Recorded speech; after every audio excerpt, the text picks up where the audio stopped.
It's a good win. There's a lot of people. It's like Woodstock, except everybody's got their clothes on. Don't eat a damn snack. You're like my wife when you get in space. You just get lost. It's ahead! Short steps are better than long steps. That's the only time in your life you're going to hear short is better than long. It's ahead! Welcome back to 614 Headsets, the show where we say football is unconditional love.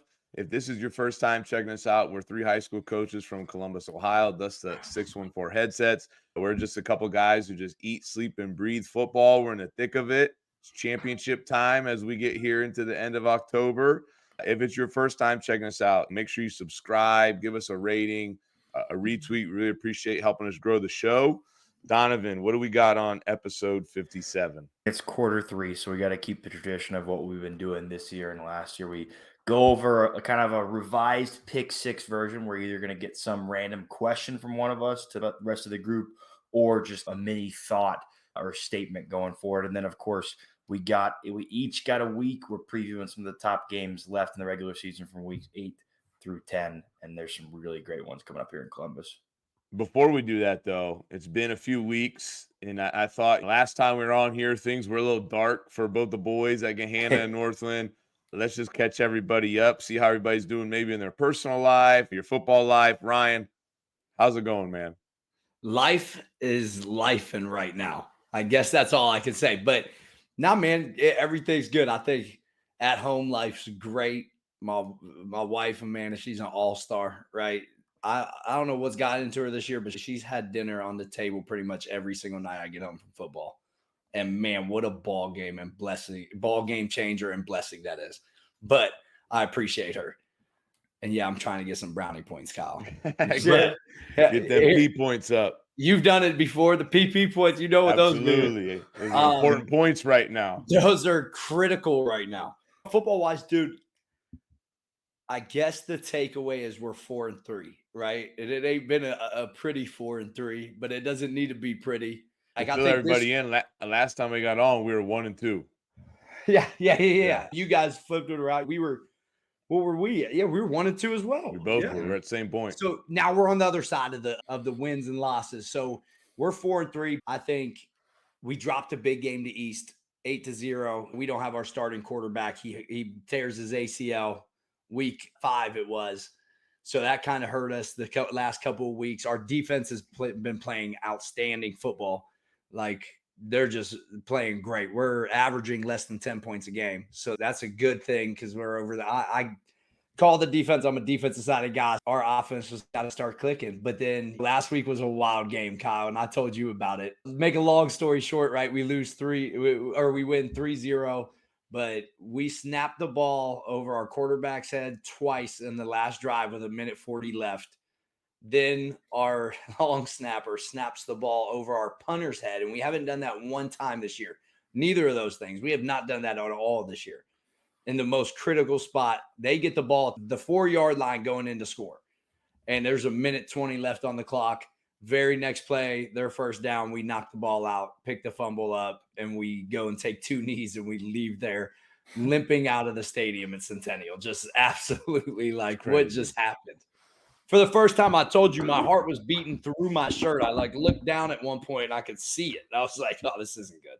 My heart hurt hearing it. I could only imagine where I would be, man. That's a wild turn of events. But that's battle too. Like I told our kids, that's a way to fight through adversity. You know what I mean? A lot of things could have went way better for us, and a lot of things could have went way worse. Centennial, that's Coach Fort over there, right? At Centennial. Yeah. They've had a lot of close ones this year, haven't they? In their first year, they're playing good football, and I feel like it's his first couple of years, and he's getting that place going. He has excitement over there for his kids, and yeah, even talking to Barty, Hamilton Township, he played there. He's like, look, they ain't no joke though. Like they have some they're playing good football, actually. It was a great game, but yeah, life's been crazy on the football side of things. We're trying to manage everything. I think all of us are, right? I got a bunch of ouchies. Yeah, for sure. This time of year is tough. What about you guys? How are you guys feeling? You can talk about us, Donovan. You go ahead. Yeah, like we were sat here a few weeks ago, way different spot. And I think for both of our teams, even though we're having success, like trying to not drag people along, but like battle complacency of, hey, just because you're on the other side of the tunnel doesn't mean you should be satisfied yet, right? Doesn't mean you should be striving to get better. So I think these past few weeks, and I think these last few weeks, are some of the more definitely harder, but more fun moments of my young, inexperienced coaching career.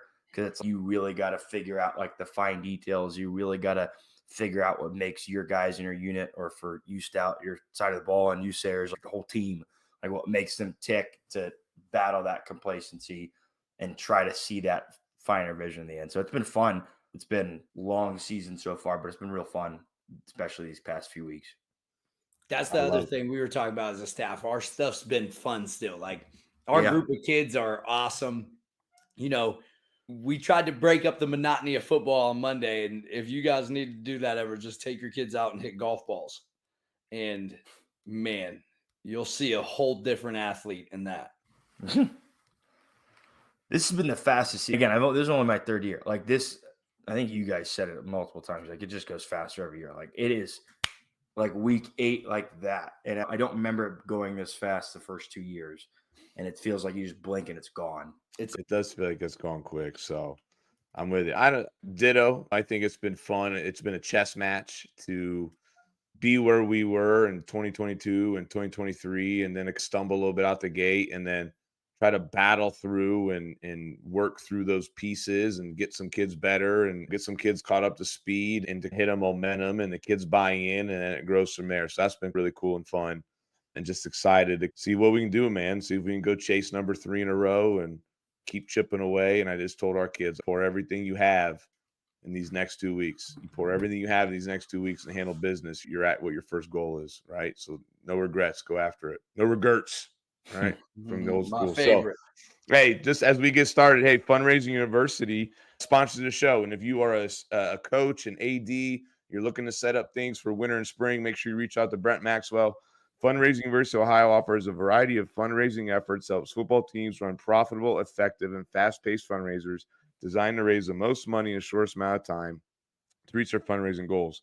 Fundraising University-Ohio is locally owned, operated, with their 6-step blitz system will help your team maximize profits. Brent Maxwell at Fundraising University will sit down and help you strategize and execute your fundraiser. If you're interested, reach out to him at bmaxwell at fundraisingletteru.net or 740-501-8946. And that's not just for football coaches. If you're a coach on another thing, he's all seasons. It's never too late to start planning for the next year. So get a hold of him and reach new heights with Fundraising University. Let's get into it.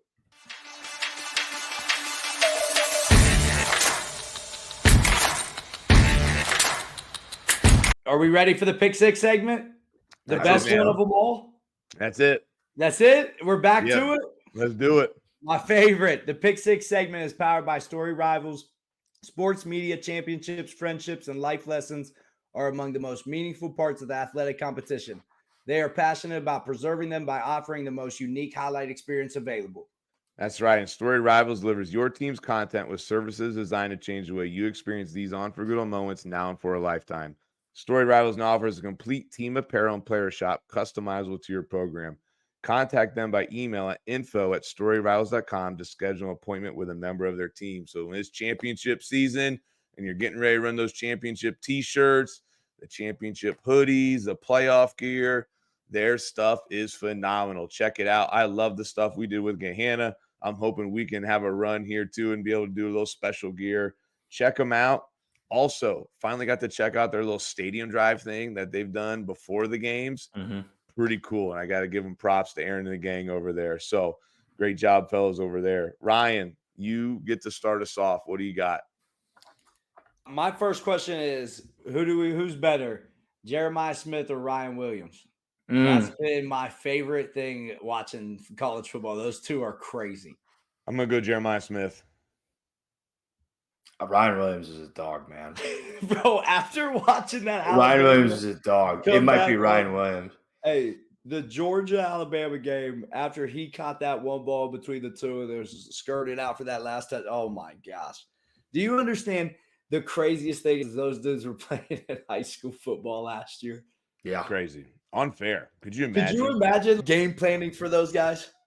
just double team him. Hopefully, make somebody else beat you. I didn't realize until and I don't know Ryan Williams' stats, but I read it today about Jeremiah Smith, his stats, and I don't remember the catches, but he's got 550 yards receiving, or 450, so I might call it 500, and 5 touchdowns. I'm like, he has that many, and it's been 5 games a season. He's been a 1,000-yard receiver as a true freshman. He is like, those two are debatably the 2 best receivers in the entire country. Jeremiah Smith's one-handed catches are unbelievable. I don't know who. So good with it, I don't know man. because I think they're both dogs, and that's a hard choice. It's not a bobble or nothing, just glue. Just- My wife was like, "What?" I'm like, "Yeah." He must have massive hands, man, to do that. It's crazy. Dog. That's wild. I'm glad we have him. All right. Yep. My first question is for both of you guys, as 2 fans of the Browns who are, especially after last weekend, the worst team in the NFL, classless organization. But 6 weeks into the NFL, 5-6 weeks in the NFL regular season, there's still the 2 rookie quarterbacks. And no joke, just as Browns fans, I've seen them talk about like rookie quarterbacks and that young quarterback future. But if you could look right now as a Browns fan, would you rather have Caleb Williams, rookie for the Bears, or Jaden Daniels, rookie for Washington? 2 young quarterbacks are hyped up, doing well. Who would you rather have as a Browns fan right now? I'd rather have CJ go. Stroud, but what I'll say is No. that's not on the list. But I would say, that's a tough one because what's his name? Daniels just beat us. Yeah. Right. You saw him in person, right? Or not in person. but you I would saw have him. to go with him. Like after that one play where he rolled out, just chucked that bad boy that touchdown. Oh my goodness. Nasty, wasn't it? One, unlike Donovan, I don't get to watch NFL football. My Sundays are a little bit more packed than his, so I haven't really got to even watch the Browns more for a few minutes. I'm going to go backwards and say neither. I would have paid Joe Flacco for a year until you absolutely had other pieces around that you wanted and would have made the team better. If you're making me pick Jaden Daniels for sure, but the fact that we didn't even entertain the thought of Joe Flacco and we're going to ride or die. I've said it before in here. I think what we did to get Watson, we're going to look back and see that set the Browns back for decades, man. I'll be honest, really think so. I didn't really care who you 2 picked that much. I just wanted to hear you say Jaden Daniels would be your pick. I mean, you about just how wanted me to bright our pick it 'cause I'm future not is. gonna- How about we have a top 6 quarterback in the NFL on our team now, and how the window's open. The window You got the right pieces around him. You got the right quarterback. You got the right offensive coordinator to help him. We got to pay Cliff Kingsbury to be there forever. Highest paid deal ever. Got to happen. I don't think he wants to be head coach. Homie at the Browns ain't going to be able to handle either one of those quarterbacks. They don't fit his system. That's been the problem. He doesn't have the players that fit his system that he wants to do. When you have healthy running backs and a good run game and a good game manager like a Flacco or somebody like that, it's a way better offense. That's a fact. So Yeah, he wouldn't do anything with either one of those guys. I don't know. We've tried it so many times already. Let me ask you this. Isn't like the term game manager for quarterback, right? Like it's not a negative thing because like you can be a good quarterback and be a game manager, but it's essentially saying, hey, like you're never going to be like the guy that has the ability to go out and like consistently win a game under. You're never going to be a Mahomes, never going to be a Allen. If the team's built around that and it's great, okay. But what I'm saying there's been countless Super Bowl teams that have won with defense. Let's be honest, Chiefs don't make it to the Super Bowl last year if they don't play great defense. The defense carried that team last year. What is his name? Spagnolia or whatever? Yeah. That dude is unbelievable. No, but like what I'm saying, like if he needs a game manager quarterback, when I think of it, it's more like, hey, like you don't have the ability to make crazy throws all the time. You can make the easy passes, which would mean like Deshaun can't even make like the easy passes. I don't think he needs a game manager quarterback. I think he needs a quarterback that fits his system of what he's trying to do. Like he's more of a pro style guy, a lot of play action. You got to be able to move and you got to be able to execute a lot of different handoffs and meshes and setup. I just don't see either one of those quarterbacks. That's not really what you're going to build your offense around. I'll say I miss Baker Mayfield. Oh yeah, for sure. I would take that too, but it's just inept. All right, here we go. Who's up? Me? Am I up? You. So switching it up a little bit. All right, cool. I'll stick in the NFL. I'll flip it up here. Thoughts on the recent Robert Saleh firing and the fact that he was escorted out and not even getting a chance to address the team? Bad. Bad. People keep saying this like Aaron Rodgers. Oh, they picked the player over the coach. I'm like, maybe. But I don't think Aaron Rodgers is sitting back there going, yeah, he's got to go. I just think it's an owner being Playing great defense. Yeah. His calling card. Obviously, like the offense, like whatever, but like just bad blood and bad business. Like you don't even give the guy an opportunity to say something to the team. Unreal. That's what, and that was one of my favorite coaches because of their Hard Knocks. Did you guys ever watch that one? Yes, Yeah. it was great. Dude, I thought he was a dog. Yeah. I thought it was interesting. The one year they showed the Arizona Cardinals, I think the guy got fired and they showed the meeting. It was just interesting to hear his take and how he talked to the guys. Like those dudes spend all that time and sacrifices, and you won't give him his 30 minutes to at least just talk to the team. I don't know. I don't think that's good business. No, that's a bad owner right there. Very That bad was, owner. I just want to get you guys' take. When I honestly, I thought it was a fake tweet when I read that he was fired. I had to go on Google and try to like be like, is this for real? Fact check it, because you know how the internet is with stuff. And I was like, holy cow, it is. So, jeez, interesting. Ryan, what is for me? What's the number one? I guess that you don't get to watch it because you say you don't watch college football. But what's the number one football game that's been played this year that you've watched, sat down and actually watched, not just the highlights, but just sat down and actually watched the game? College. Best one so far. That Bama Georgia game was pretty sweet. At least the ending. I don't know. I tuned it out for a while because I'm like, yeah. Michigan USC had a great ending. That was a good game, like all around. I don't know. I think Vanderbilt, Alabama was my favorite game that I watched. Vanderbilt versus Alabama, number one game this year for me. Unbelievable. And another fire crazy game.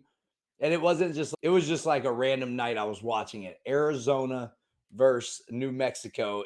Arizona scored 61 points in that game, and New Mexico had 39. So they were in it at a point, but then just got blown out.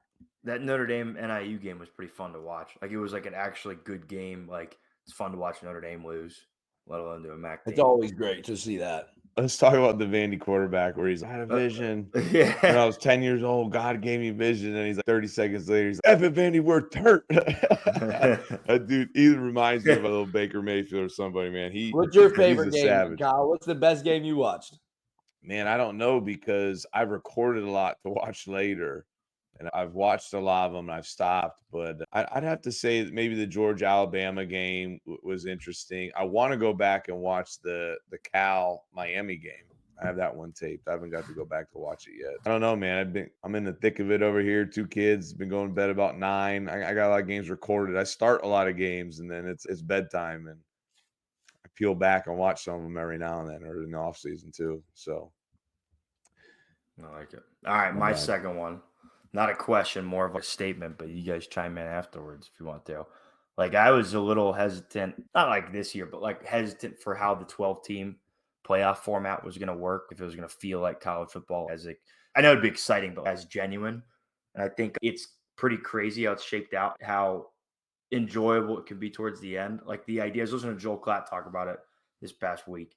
He was like, think about how crazy this is. Like in the second last week of the season, Ohio State, Indiana are going to play. Like Indiana's be favored for the rest of their season up until that game. Like that's a game that could decide a playoff spot for Indiana. Or like he's talking about Boise State could get a bye week over like a Utah or over an ACC champion. So like all these things shaping out where it's like Indiana's going to college football playoff. They keep winning. Penn State could be the number 5 team in the country, getting a game against Alabama in Happy Valley. I think all this is shaping up to be one of the more exciting college football seasons, especially just with the new format and rules. It's gonna be unbelievable.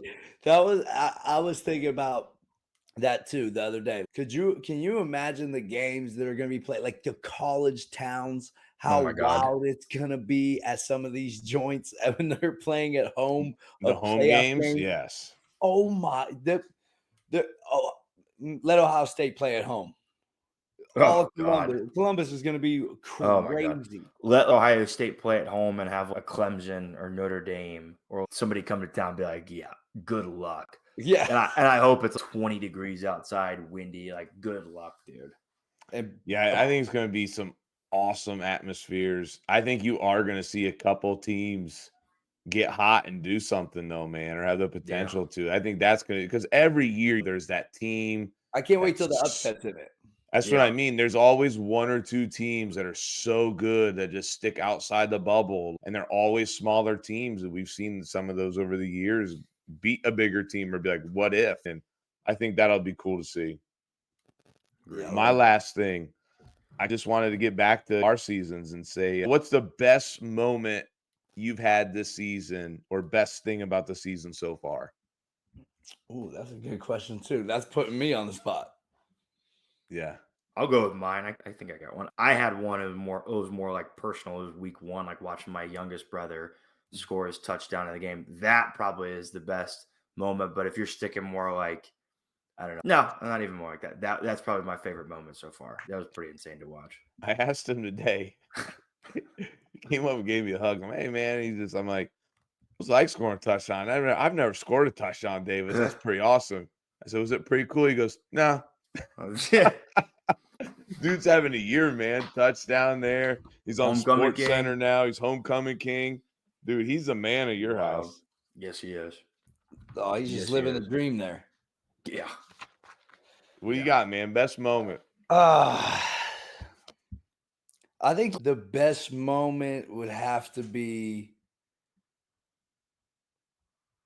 I don't know. We had a day out after practice where we were messing with the kids a bunch, talking stuff, and something happened where one of our coaches started like wrestling one of the kids, joking around, and then all the kids ran over and were just literally trying to wrestle our coaches, and everyone's laughing, dying laughing. It was one of the funniest moments I've ever had as a coach. And they didn't like they got me at first, whatever. Then they let me go, and I see all my assistants just like dying laughing. Everybody's just cracking up. It was probably one of the funniest moments in my coaching career, like where we were just like the kids knew we were just playing around, and they took it way too far, but it was funny to see what the coaches were doing. It was hilarious. That's awesome. You gotta be careful, man. You get bodied in that, you ain't recovering from that forever. No, You know what I it mean? was.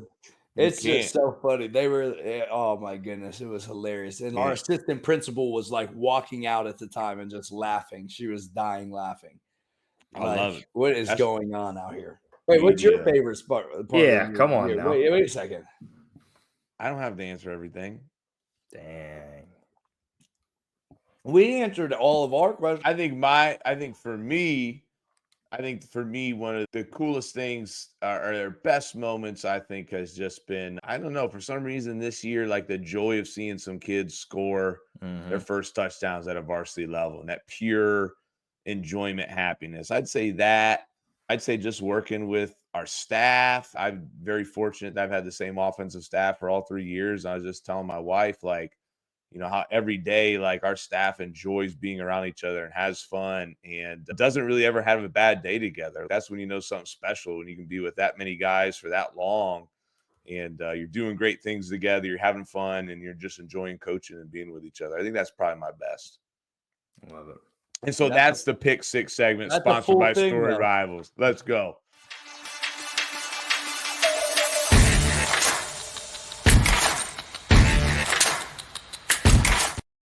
All right, getting into the preview of the third quarter, final regular season games for Columbus is the main topic, and this topic is powered by First Down Playbook. First Down Playbook is the nation's leading playbook and play design software with over 35,000 professionally drawn, editable team plays with notes and full playbooks to start from.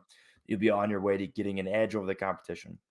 First Down Playbook can be your entire team management system with practice schedules, scripts, custom quarterback wristbands, and more. If you use the code headsets24 or mention our show, you'll receive $100 off, the already most affordable option in today's game. The link is in our show notes. Listen, it's late in the season now, but if you're trying to make a run for a championship or a playoff run, you're looking to change things up, get an extra advantage, this will definitely help you out. Or hell, this will be something that'd be great for your offseason, building that into your offseason program too, and get ready for spring ball if you have that ability, or walkthroughs or whatever it may be. So get on it now. It's one of the best options in the game. Love it. I'm excited to get back to some plays of the day.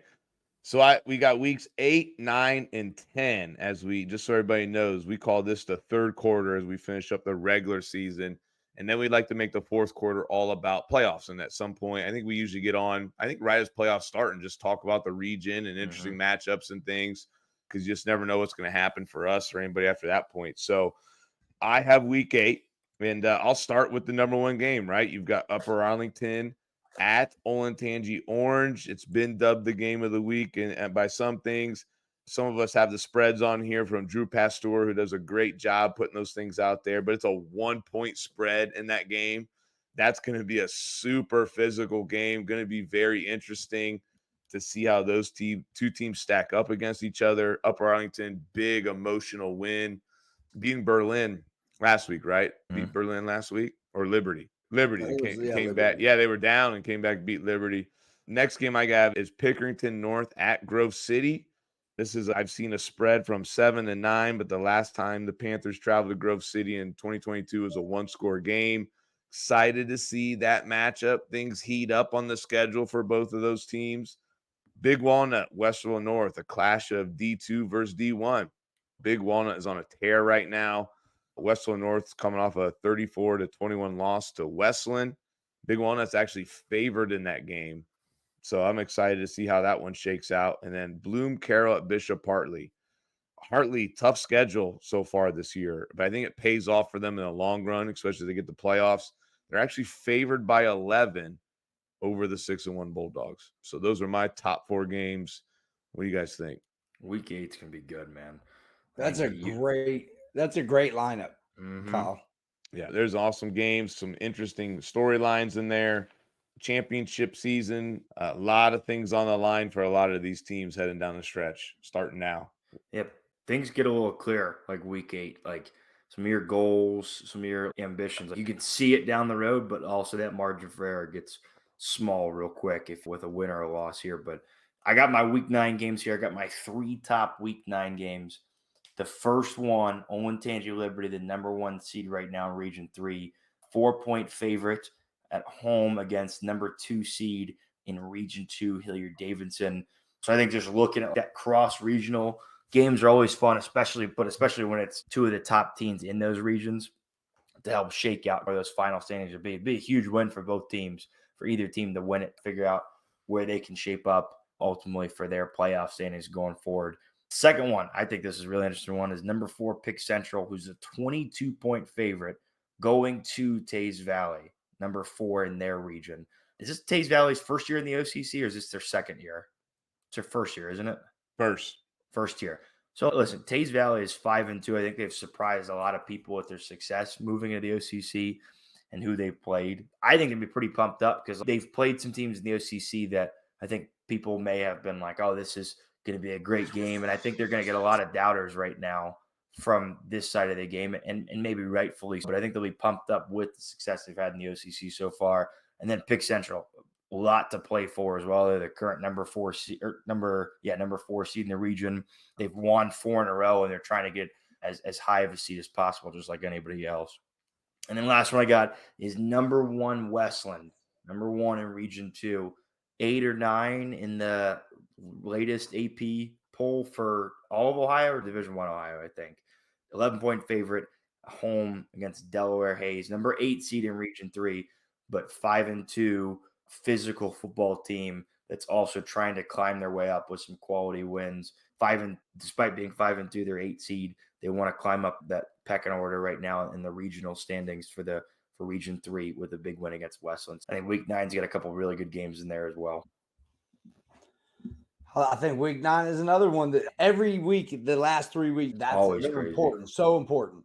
And it wasn't as hard to find good games this time around. This it was not. Stuff. This was not a hard one to do. It was hard to pick which ones I was going to choose. So obviously Week 10, if everything shakes up the way it's supposed to shake up, people think it's going to shake up, like Drew Pastor, the Pick North Panthers will be playing the old Lions over there, huh? So I think that's always a huge game. You guys it's turned into a rival now. I feel like it feels like a rivalry game. It feels like it doesn't feel like just a normal game ever. Not even like before, when I would say Pick North was winning most of the time. It's just years ago. interesting because now it's always the last couple of years, it's come down to a championship's on the line in week 10. And last year, it just got even inflated even more, being the game everybody talked about, the game where both teams were 9-0, and the game that went to double overtime turned into an ESPN Classic. They're loaded. They're playing really hot and doing a really good job. And JP and Kyle and Nate and the guys are going after it and having a great year. And hopefully we both take care of business until then, and we get to have another Clash of the Titans. It'll be a great game.